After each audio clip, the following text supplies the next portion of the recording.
नमस्कार, मी सौ मनीषा योगेश रोकडे, सुपागावची मी आज सरपंच आहे।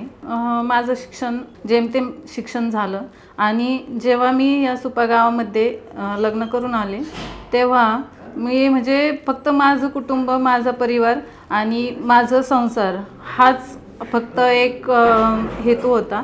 त्याचप्रमाणे 2021 मध्ये जी ग्रामपंचायतची निवडणूक झाली आणि निवडणुकीमध्ये मला निवडून दिलं जनतेने।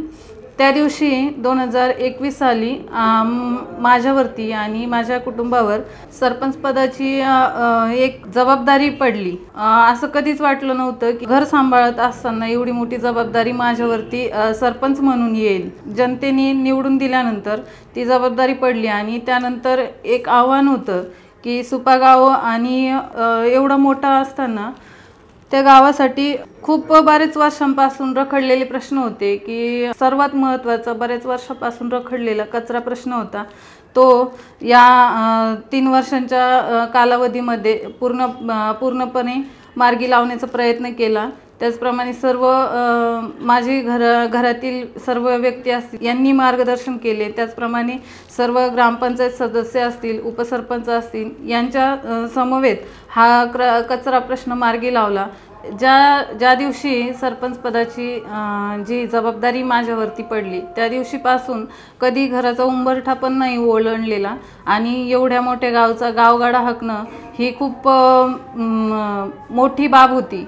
आणि त्यामध्ये जेव्हा सरपंच पद मिळालं तेव्हा खूप मोठा प्रश्न होता की यातून कसं पुढे जायचं। ज्या काही अडचणी येतील त्यामध्ये मार्गदर्शन करत प्रत्येक जणांनी मला सांभाळून घेत या ठिकाणापर्यंत सुपागावचा जेवढा विकास करता येईल असा प्रयत्न आम्ही मार्गदर्शनाखाली केला।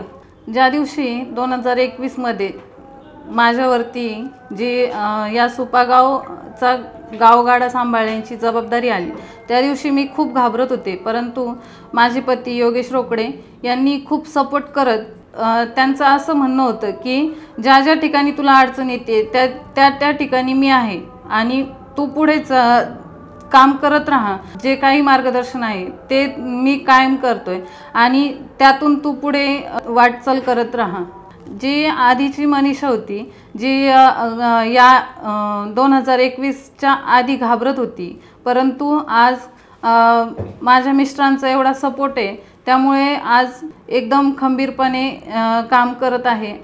गृहिणीपासून तर आदर्श सरपंच म्हणून आत्तापर्यंत जो काही प्रवास झाला तो असा खूप चांगल्या पद्धतीने झालेला आहे। सुपागावची जेव्हा धुरा माझ्याकडे आली तेव्हा 2021 मध्ये खूप परिस्थिती वेगळी होती, परंतु त्यातून मार्ग काढत मी 14 वित्त आयोग म्हणा, 15 वित्त आयोग म्हणा, त्यामध्ये 7 ते 8 कोटीचे कामं आज प्रगतीपथावर आहेत आणि भरपूर कामे, काँक्रिटीकरण म्हणा, पाण्याची कामं म्हणा, भरपूर कामे आत्तापर्यंत मार्गी लावलेली आहेत।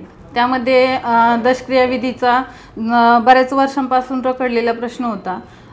तो प्रश्न म्हणजे की दशक्रियाविधीच्या तिथे बसण्यासाठी लोकांना कमीत कमी 200 माणसं पण नव्हते बसू शकत, परंतु आज तो प्रश्न दशक्रियाविधीचा प्रश्न मार्गी लावत असताना त्या ठिकाणी आज 4 ते 5 हजार लोक सहजपणे त्या ठिकाणी बसू शकतात अशी त्या ठिकाणी काम चालू आहे आणि ते काम 1 महिन्याभरात पूर्ण होईल। सुपागावामध्ये 7 जिल्हा परिषद शाळा आहेत।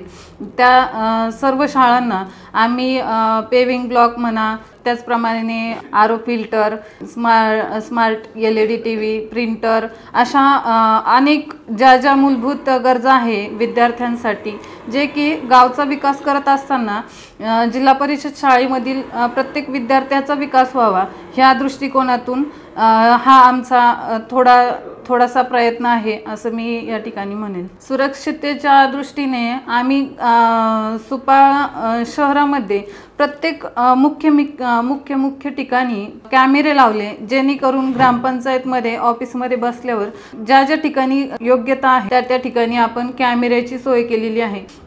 सुपा गावामध्ये कमीत कमी 34 ते 35 कॅमेरे आपण बसवलेले आहेत। मुलींच्या सुरक्षिततेच्या दृष्टिकोनाने या प्रत्येक चौकामध्ये कॅमेरे बसवलेले आहेत। आरोग्य केंद्रासाठी आम्ही स्वखर्चातून आरोग्य केंद्राला आम्ही शेड मारलं, त्याचा साधारणतः 1.5 लाखापर्यंत खर्च आला होता। त्याप्रमाणे ग्रामनिधीतून 15 वित्त आयोगातून जसं की कपाट म्हणा, BP चेक करण्याचं मशीन म्हणा, वजन काटा, त्याचप्रमाणे बेंचेस, ज्या की गर्भवती महिलांना बसण्यासाठी बाकडे नव्हते त्यासाठी बाकडे दिली।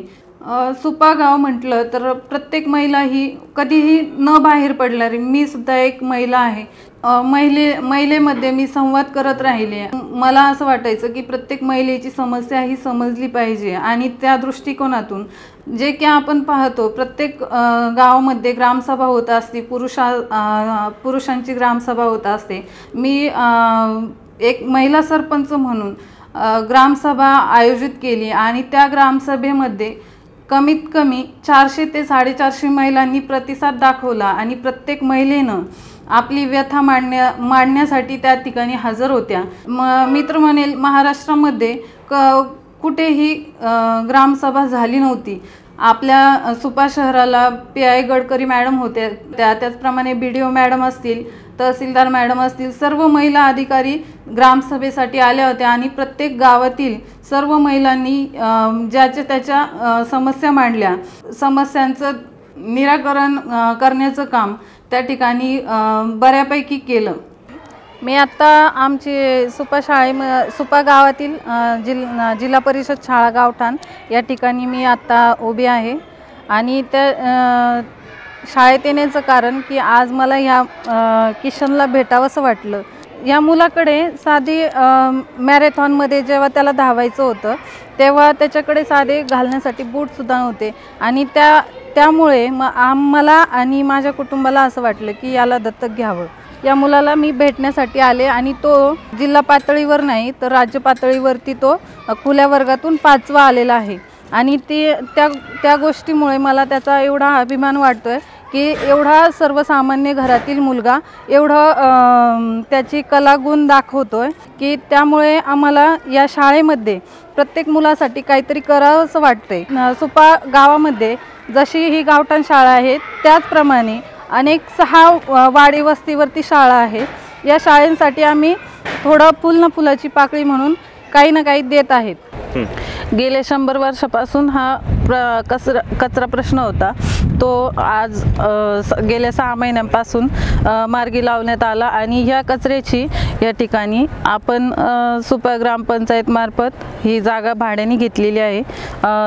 जागा मिळालेली आहे तशी नामदार राधाकृष्ण विखे पाटील यांनी आपल्याला जागा वर्ग करून दिलेली आहे, परंतु काही कारणास्तव या ठिकाणी कचरा विलगीकरण करण्यासाठी ही जागा उपलब्ध करून घेतलेली आहे भाडे तत्वावर।